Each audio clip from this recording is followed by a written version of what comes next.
дає військову допомогу вперше в своїй історії. В останньому 9-му році, коли Радянський Союз напав на Фінляндію. З тих пір, а ми вважаємо, що всі вважаємо, що з Другої світової війни встановився інший світ, інші правила. От з тих пір Фінляндія ніколи нікому не передавала свою зброю. Але заради України вона це правило змінила. Швеція вирішила надати військову допомогу. Я перепрошую, я все наплутав. Фінляндія ніколи не надавала допомогу. А от Швеція якраз надала нам допомогу вперше з 1939 року, коли допомагала Фінляндії. Далі.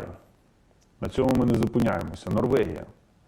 Норвегія ухвалила виняткове рішення на підтримку України, відійшовши від політики ненадання зброї країнам поза НАТО, які перебувають у стані війни.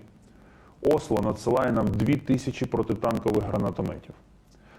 Люксембург, маленька, але горда країна, надає Україні партію сучасної протитанкової зброї. Нейтральна Австрія надсилає шоломи, захисні жилети. Крім того, нам вдалося домовитися з партнерами про постачання 1000 тонн пального для української техніки. Ми маємо всі підстави, щоб продовжувати боротьбу. Ми повинні продовжувати спротив. Ніщо не повинно нас зламати. Перша – зламається система Владимира Путіна. Другий блок – болісні санкції та повна ізоляція Росії. Ви читаєте новини, бачите, як посилюється міжнародна ізоляція Москви. Все російське вчора стало токсичним у світі, а сьогодні воно стало варварським, як я зазначив на початку. Великі компанії світу масово розривають контракти з російським бізнесом, закриваються представництва на російській території, закриваються магазини, ресторани, закривається доступ до всесвітніх сервісів. По суті, те, що зараз відбувається, це депутінізація світу. Це і є сенс того процесу, який розгорнувся зараз. Депутінізація світу. Міжнародна антипутінська коаліція б'є по російській економіці один удар за іншим. Не кожен цей удар легко дається, скажу вам відверто. Доводиться працювати, тиснути, вмовляти, показувати героїчні картинки спротиву нашого, загиблих. Не все просто, але поки що все вдається. Ми вважаємо, що всі ці кроки абсолютно проти Росії, абсолютно справедливі. Російська Федерація заслужила на них. І ми вимагаємо посилення тиску та ізоляції до тих пір, поки Путін не зупинить свою війну проти України, не зупинить бойові дії, не виведе свої війська, не заплатить за те, що він зробив. А поки він цього не зробив, ми будемо далі працювати над тим, щоб у Росії горіла земля під ногами в усьому світі. Нині ми дотискаємо максимальний обсяг застосування відключення SWIFT. Я вже інформував, що рішення принципово ухвалене, залишилися деякі деталі, і зараз саме над ними ми зараз працюємо. Це має статися відключення Росії від російської фінансової системи від SWIFT, відключення російських банків від SWIFT має статися вже найближчим часом. Ми вимагаємо повного ембарго на торгівлю кривавою російською нафтою та газом. Перші рішення в цьому напрямі вже ухвалені з боку Канади, і ця хвиля зростатиме надалі. Про запровадження нових санкцій вже оголосили США, ЄС, Велика Британія, низка інших країн, Австралія, зокрема. Швейцарія, знову ж таки, вперше в історії долучилася до санкцій Євросоюзу. І зробила це заради того, щоб зупинити війну в Україні. Ті, хто раніше зберігав нейтралітет, нині борються разом з українцями проти російських загарбників. Азія раніше була обережною, вона тепер теж долучається до антипутінської коаліції. Сінгапур вводить обмеження, які передбачають експортний контроль, санкції проти російських банків, припинення авіасполучення. Нищівних ударів задають наші партнери і по Центральному банку Росії. Зокрема, це зробив Європейський Союз. і Сполучені Штати Америки. Канада заборонила всім фінансовим інституціям також здійснювати будь-які транзакції з російським Центробанком. Удар по ньому настільки болісний, що фактично блокує більше половини російських резервів.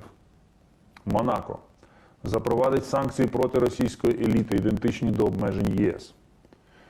США висилають 12 російських дипломатів з місії при ООН задля посилення тиску на Росію. В простих росіян перестають працювати всі західні сервіси. Перестають працювати кредитні картки. Тепер без Netflix, без Amazon. Вчора мені один з колег, міністрів закордонних справ з Європи, передзвонив ввечері, щоб розказати історію про те, як один багатій російський не зміг оплатити свій готель в цій країні через те, що його картки були заблоковані, намагався здійняти скандал, вимагав справедливості, але справедливість для нього вже настала у вигляді санкцій. Рубль зірвався зі стабільної відзначки і полетів.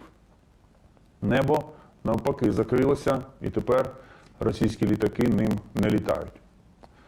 Санкції вже наносять болісний удар, і, на жаль, для росіян, мені не жаль, але для росіян, на жаль, для росіян, абсолютно кожен громадянин Росії в тій чи іншій формі ці наслідки цих санкцій відчує.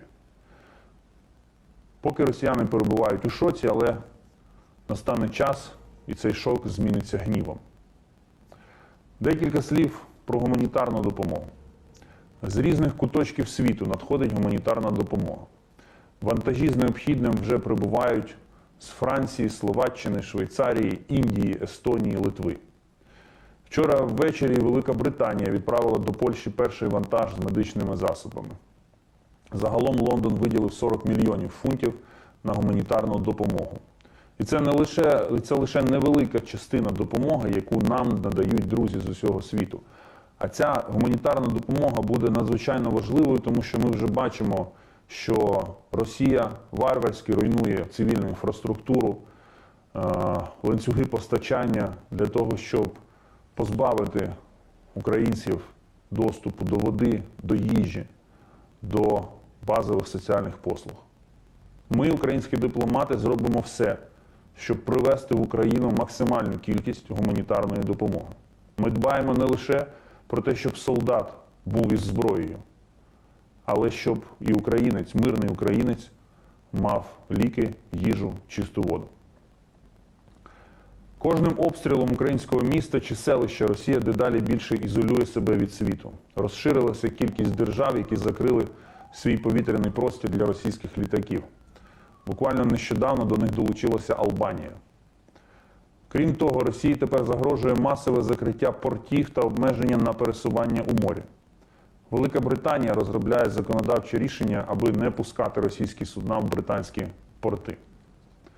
Росія втратила вже більшість спортивних та культурних подій. Її виганяють з спортивних асоціацій. Позбавляють їхні збірні права виступати під власним прапором. Європейський мовний союз оголосив, що жоден російський артист не братиме участі в цьогорічному пісенному конкурсі.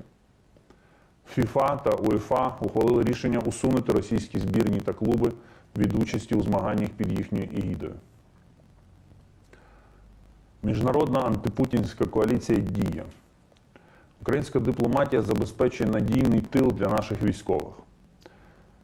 Сьогодні я доручив всім нашим посольствам, всім нашим генеральним консульствам за кордоном робити дві прості речі. Перша – це працювати над 3 ключовими задачами дипломатії в цій війні. Зброя, санкції, гуманітарна допомога. Але друге, і на це дипломати наші теж знаходитимуть час, вони мають працювати над депутінізацією світу. Вичистити путінських агентів, путінське бачення політики, економіки, бізнесу звідусіль. Я переконаний, що це справа честі для наших партнерів, справа совісті і справа моралі підтримати нас у цьому бажанні, у цьому прагненні. Маючи таких мужніх воїнів, таку масштабну підтримку світу, ми примусимо загарбників забратися з нашої землі. Я вже сказав на початку, для України це справжня народна війна. І Путін ніколи не зможе нас зламати. Ми будемо стояти до перемоги. Іноді журналісти, іноземні, колеги, міністри запитують мене, чи вірю я в українську перемогу. Я завжди їм відповідаю, що я не просто вірю в неї, я в ній абсолютно впевнений. Слава Україні! А тепер я готовий відповісти на кілька ваших запитань. І перше запитання традиційно Саша Картер ВНН. Питання, коли очікувати наступних перемовин, чи вони знову пройдуть на кордоні, чи після кожних перемовин очікувати авіаударів? На жаль, авіаудари потрібно очікувати в будь-який момент. Що стосується перемовин, то ми зараз аналізуємо те, що відбулося вчора, заявлені позиції. Президент повністю поінформований до найдрібніших деталей, про розмову, яка відбулася вчора.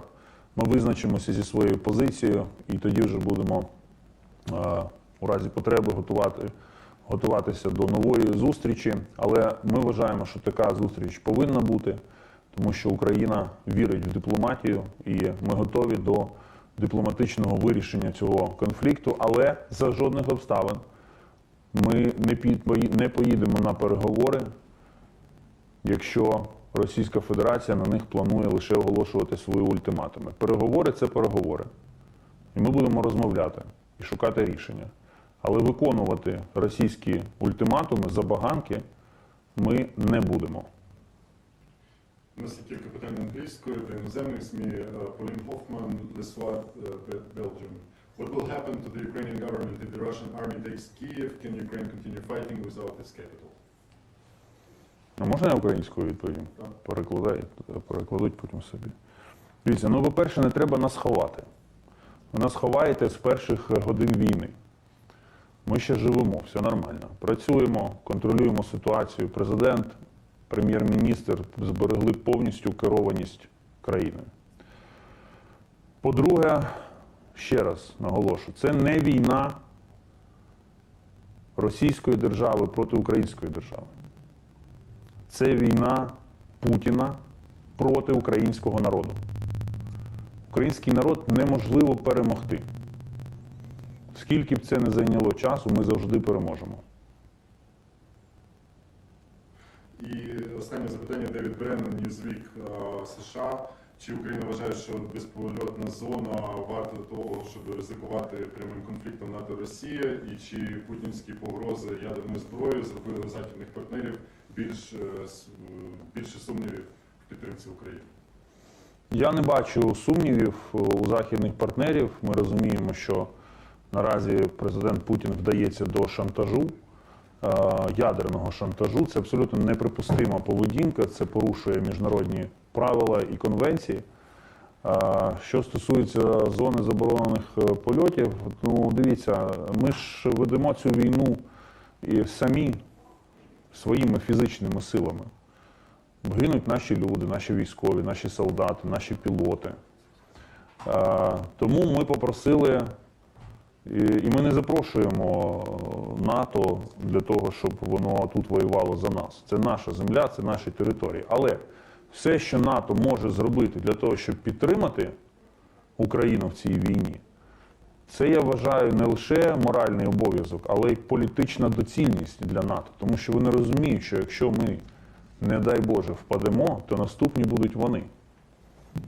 То краще допомогти нам тут, в Україні, ніж чекати, коли ви реально опинитеся в стані прямого конфлікту між Росією і Північно-Атлантичним альянсом. Тому є різні рішення того, як можна допомогти Україні з протиповітряною обороною. І ми ці рішення зараз з партнерами опрацьовуємо. Але не треба, будь ласка, залякувати, ще раз наголошу, не треба залякувати, що через Україну НАТО опиниться у стані війни з Росією. Якщо Росія тут, в Україні, переможе, то наступні будете ви, НАТО. Ви зараз можете бути впевнені на 100%, що цього не станеться, але до цього ви були впевнені, що Росія ніколи не нападе так відкрито на Україну. Були? Були. А вона взяла і напала. Тому краще допомагайте воювати нам тут до перемоги. Це допоможе зберегти нам життя, а вам вашу безпеку. Дякую за увагу. На цьому питання завершені, закінчені.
gaat er allemaal ambiance. Dit is belangrijk.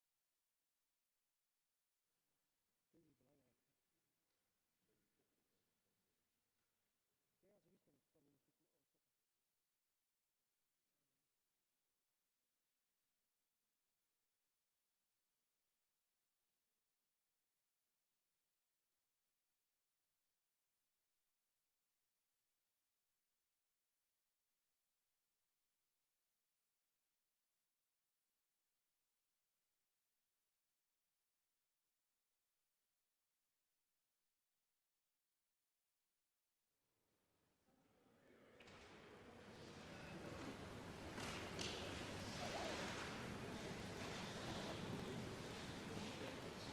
wisten het. Dan moest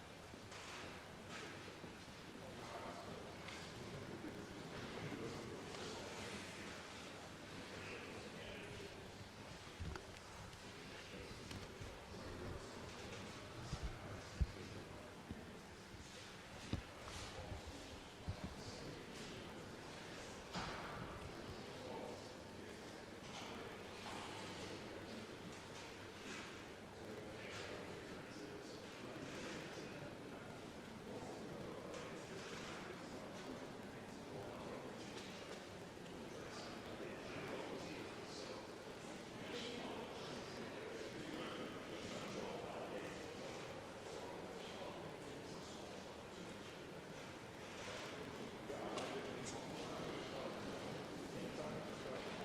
Şimdi bana bir tane de bakmışsana ya.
It is with a beret. Yeah.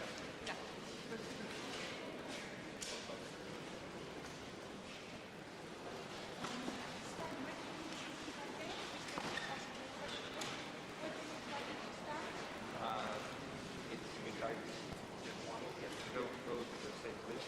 Yeah.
Ma palun korra tähelepanu, meil läheb umbes 10 minutit veel. There's gonna be another 10 minutes. Sorry.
Good afternoon, everybody. So you can see you, great to be back in Kappa. That's good time. Oh, God. Forgive my accent, you can't keep you away. And here goes. Yep. How's everybody, baby? There you go. Fantastic. Fantastic. Come on. All right, people. Very good. Prime Minister, you're supposed to like Prime Minister? That's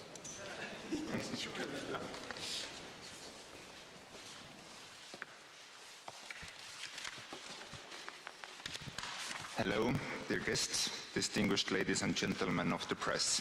We are very happy to welcome the Prime Minister of United Kingdom and the Secretary General of NATO here in Estonia in Tapa Base. The Prime Minister of Estonia, Kaja Kallas, the Prime Minister of United Kingdom, Boris Johnson, and the Secretary General of NATO, Jens Stoltenberg, will deliver statements and take few questions. The press conference is held in English. First, Prime Minister Kaja Kallas, please. Dear Jens, dear Boris, dear members of the press, this is quite an exercise, and it shows how NATO and allies work together, even making such visits happen. And it's my great pleasure to welcome you both in Estonia. I wish it could be under more pleasant circumstances. We are here because the security of Europe has changed dramatically. After a long and aggressive lead-up in Georgia, Crimea, Donbas, last week all the masks came off, and the whole world can now see Putin has gone from an autocrat to an outright aggressor, and Russia from a difficult neighbor to a rogue state. Putin has unleashed 200,000 soldiers against a free and sovereign country. Their targets: hospitals, schools, kindergartens, innocent Ukrainian lives. And we, unfortunately, expect to witness even more horrors, including indiscriminate bombings. We mourn all the lives lost in Putin's war.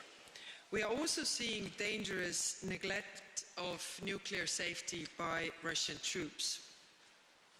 We have just learned Lukashenko's troops have also entered Ukraine. There is no doubt Belarus is a co-aggressor in this conflict. The whole international community must now stand up against the evil. Allies have been united against the aggression since the very beginning, and I'm very glad to say that. We have witnessed a fundamental change of policies across the democratic world, all in support of Ukraine and aimed in isolating the aggressor. Some of them seemed even unthinkable a few days ago. NATO needs a forward defense strategy. NATO should be prepared to defend the most vulnerable part of NATO, which is the Baltic countries. And this includes, on land, establishing permanent increased forward presence, in air, establishing a credible defense posture, and a sense of urgency in developing NATO's upgraded defense plan. At the same time, we need to continue our urgent support to Ukraine. Military aid is critical here. Estonia will continue with support as we provide significant military, financial and humanitarian aid. We cannot stop until we have stopped Putin. This is what we simply must do for ending the brutal violence and destruction and for helping the brave people of Ukraine. And Ukraine should be given a very clear signal to join the EU. The security of Ukraine is the security of Europe. Although there is no direct military threat at our borders, NATO must take a leap now and adopt rapidly to the new security situation. We must move from forward presence to forward defense and from air policing to air defense. I welcome the decisions already taken to strengthen the defense here. We are today in Tapa where we can witness the real collective efforts and commitment of NATO. I would like to thank the United Kingdom and all the allies who are already present here in Estonia and also sending additional troops to Baltic region. We must work together to help Ukraine and to strengthen our own defense. Thank you. Thank you. Prime Minister Boris Johnson, the floor is yours. Thank you very much. Well, thank you, Kaja. Thank you for your welcome. Great to see you, Jens, and great to be here again in Tapa, this very, very important mission. NATO is perhaps unique in the history of defensive alliances because it has stood for over 70 years, not for aggression, but for peace and stability. And during those years, the alliance has been tested many times in the Cold War, in the Balkans, in Afghanistan. This matters because the world has become a more dangerous and a more contested place. A few short days ago, we all stood witness to scenes we hoped we would never see again on the continent of Europe. A sovereign, democratic people fighting for their lives against a foe who wishes to subjugate them by force. As we realize the terrible extent of President Putin's ambitions, the world has been rightly united in praise for the valor and bravery of the Ukrainian people, led by President Volodymyr Zelensky. And I expect, like colleagues here, I've had the privilege of speaking to President Zelensky virtually every day since the Russian invasion, and I've heard firsthand his sheer determination that the freedom his people have experienced must never be snatched away. And indeed, it's clearer, day by day, from the way the Ukrainians are responding, that President Putin has made a disastrous miscalculation. His troops have not been welcomed into Ukraine as he prophesied, and instead the Ukrainians have mounted an astonishing and tenacious resistance. We, as the international community, have a responsibility to do everything we can to help the Ukrainians in their efforts, and that's why the UK has trained 22,000 members of the Ukrainian armed forces and why we've provided further defensive military support to Ukraine. And we have a responsibility to all Ukrainians. That's why the UK has provided £140 million in humanitarian aid to Ukraine and to the region. It's why we've deployed both humanitarian experts and hundreds of military logistics experts to Ukraine's neighbours to help them shelter those seeking sanctuary on their shores. And it's why we've announced the first phase of a bespoke humanitarian route for the people of Ukraine to come to the UK. It's also why, alongside allies across the world, the UK has swiftly executed the biggest package of sanctions ever imposed against a G20 nation. And we've seen organisations from banks to oil companies to football leagues to singing competitions who've made it clear that Vladimir Putin and his regime must be isolated from the international community for his actions. As we support the people of Ukraine, we must also shore up our shared resilience, both to protect our people and our values. These are nothing more than defensive measures, which have been the essence of NATO for more than 70 years. And I want to be crystal clear, finally, on that point. We will not fight Russian forces in Ukraine, and our reinforcements, like these reinforcements here in Tapa, are firmly within the borders of NATO members, and they are finally the right thing to do. Thank you all very much. Thank you. Secretary General Stoltenberg, please. Prime Minister Kallas, Prime Minister Johnson, dear Kaja and dear Boris, it's great to be with you here at Tapa. It's great to be back, and we are here to meet the soldiers that are defending Estonia, our alliance and our values. These soldiers are keeping our nation safe and free, and we owe them a debt of gratitude. Thank you to Estonia for hosting our battle group so well and being such a staunch NATO ally.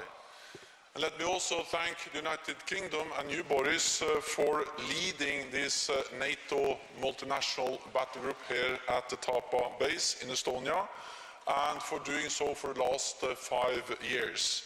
And also for doubling your contribution over the last few weeks, with more British troops coming to Estonia. This really makes a huge difference and demonstrates NATO solidarity. We stand together in this time of crisis. The people of Ukraine are fighting bravely against the brutal and unprovoked Russian invasion. We utterly condemn the Kremlin's war. Allies are imposing severe costs on Russia through sanctions. We are increasing NATO presence across the alliance to deter and to defend. And we are stepping up our support to help Ukraine defend itself. NATO allies are sending Ukraine anti-tank weapons, air defense missiles and ammunition. Allies are also providing millions of euros worth of financial help and humanitarian aid. I commend Estonia and the United Kingdom for the assistance you are providing to Ukraine. Over the last weeks, in response to Russia's attack on Ukraine, we have increased our defensive presence in the air, on land and at sea, with over 100 jets at high alert operating from 30 different locations, and over 120 ships from the Baltic Sea to the Mediterranean. The UK, the US and other allies are deploying thousands more troops to the eastern part of the alliance. For the first time in our history, we are deploying the NATO response force. Because there must be no doubt, no room for miscalculation or misunderstanding. Our commitment to Article 5 of the Washington Treaty is ironclad. We will protect and defend every inch of NATO territory. Credible deterrence prevents conflict and preserves peace. NATO is a defensive alliance. We do not seek conflict with Russia.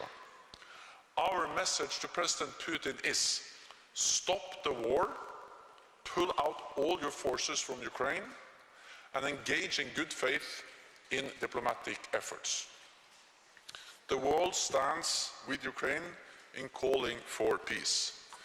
So, Kaja and Boris, it's great to be with you here again, and we stand together in the alliance, united in our condemnation of the Russian invasion of Ukraine. Thank you. We are now at your disposal for questions. Please state your name and media organization you are representing and to whom the question is addressed to. Please use microphone. My colleague will assist.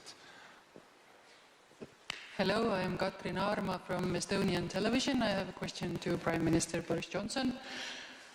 Your country has supported volunteers who are ready to fight on the ground in Ukraine. What do you think, under which circumstances should NATO get directly involved in fighting in Ukraine?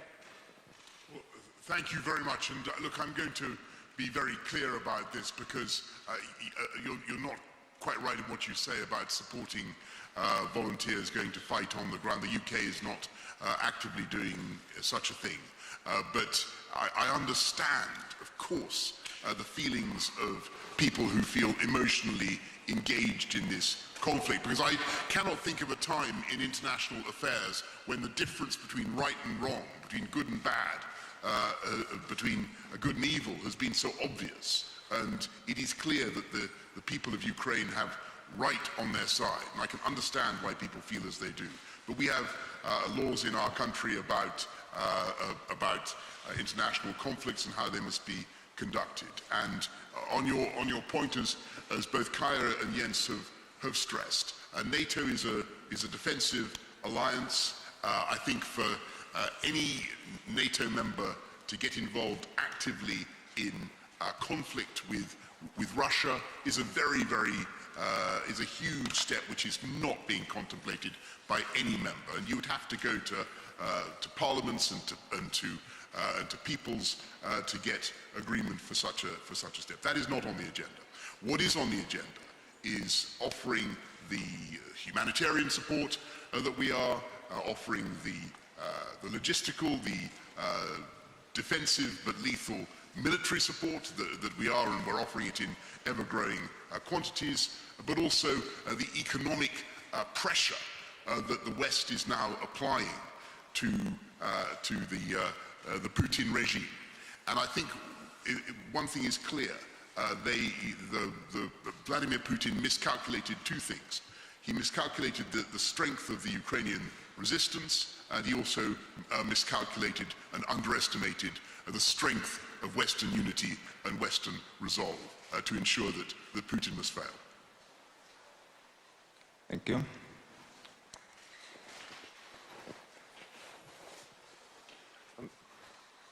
Thank you. Raghi Omar on behalf of all British broadcasters. It's a question to all three of you, actually. Kharkiv city is under heavy bombardment. The capital, Kiev, is being surrounded and has a column of heavy armor stretching somewhere between 25 and 30 miles towards it. Do you think that given the tactics being deployed by Russian forces edging towards indiscriminate use of munitions in civilian areas means that, given Russia's overwhelming superiority, that cities in Ukraine, including the capital, will inevitably fall? And then one specific one for you, Prime Minister Johnson. The UN Security Council is at the heart of the system of global peace and security. Britain, like Russia, is a permanent member. Do you think that you would support moves to suspend Russia from the UN Security Council? Okay, start. Yes, what we are seeing in Ukraine is really very horrifying to see what kind of steps they are taking and how they are, escalating this crisis. The question whether the cities will fall, I think we underestimate the Ukrainians' motivation and will to protect their cities. Of course, we also know that the forces are not really equal. So one is to really conquer the cities, and the other one is to keep those cities under control. So I think there's going to be a lot of resistance from Ukrainians, and this, even if temporarily Russia takes hold of the cities, it's still very hard to keep. And as there is no support from the Ukrainian side. So I think what we have seen, and all Ukrainians have really surprised everybody, is by their motivation to fight for their country, to fight for their freedom. I think the same would be here, because we have already lost our freedom once, and we don't want to lose it second time. So I think all the nation is is up to defend their country and to take it back even after, building the resistance in the nation, really, to take those back.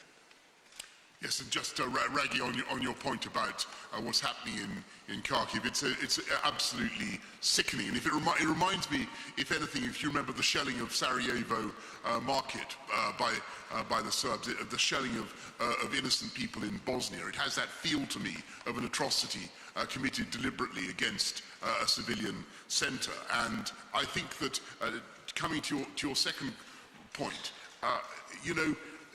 within the UN structures, it's very difficult to move people without a vote, and clearly where you have a majority, where you have a veto in the Security Council, you can't.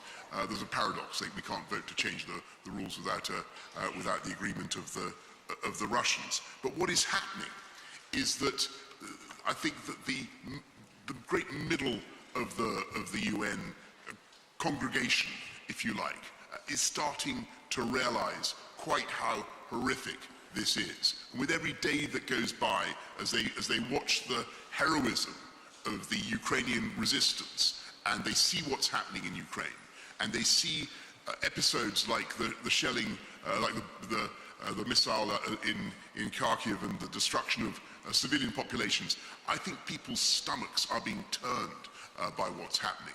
And they're seeing that it is necessary to stand up against Russian aggression, to support the Ukrainians, and to endorse our strategy, which is that President Putin must not be allowed to succeed. He must fail in Ukraine.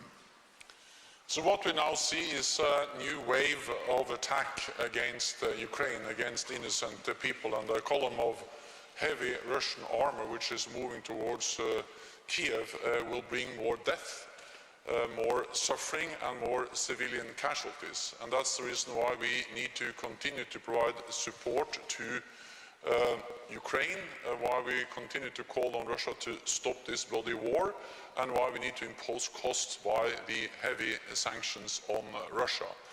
And why we also should once again commend the bravery and the courage of the Ukrainian people, the Ukrainian armed forces, and also the Ukrainian President Volodymyr Zelensky.